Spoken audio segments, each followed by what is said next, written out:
Today, we're harvesting cedar. We can make our baskets and all our hats. So we can weave and basically make anything.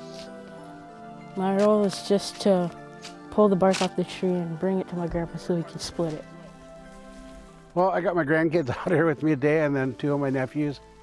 So they've been working with me, coming out and helping me for the last 4 or 5 years. You know, so since they could barely pull a strip, they've been coming out helping. Now they're pull strips by themselves. So yeah, it's a family deal. We come out and spend the whole day together.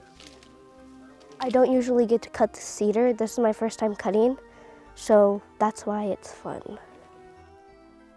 Best part about this weekend is spending it with family and friends, because we have a lot of friends that come out here and harvest also. And this year we're kind of spread out, so, and the area is kind of rough. So some guys use a saw, some guys use an axe or a hatchet to cut through and get to the inner layer. And I use a screwdriver to pry up on it, and then get a grip and then start pulling. And sometimes you get 60, 70-foot strips. When it's way up there, you go to the right towards the bark that's still there, and you rip it off. It's really fun. It's surprising how far it can go up the tree. Don't want your strips to be too wide, because they're hard to separate from the outer bark if they are. So the stuff we gathered today, we'll end up using sometime next year. And the stuff that we use our cedar for is for making cedar roses for the funerals within our community. So we do cedar roses, and we also use the cedar for projects in the language program. So at our annual language camp or at our family nights, all of our stuff goes directly into the community. Once we get done with the harvest, we're going to take it home. We'll have it all into bundles, and then I have an overhanging porch, and I've got some rods put up in there, and I'll hang the cedar bark in there for about 3 months during the summer months while it's nice and warm, and let it dry out fully.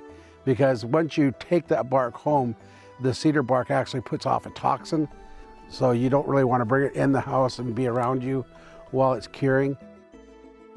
It's very important for my staff too to connect with the tribal members here. Are folks that help manage the lands as we do. They're a partner, and it's very important for both parties to get together and see each other, and it's always a neat thing. It's one of the more fun things to do in the job.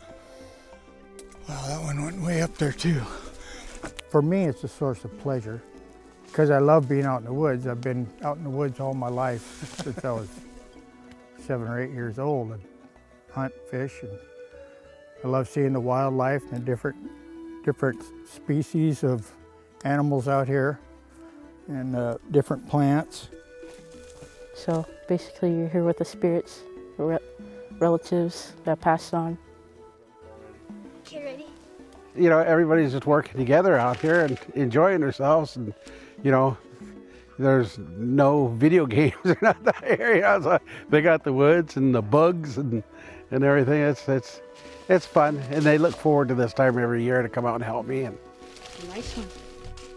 And then we have it to work with, you know, and then if they want to learn how to do something, then they just got to ask, and we put time aside to help them to make it.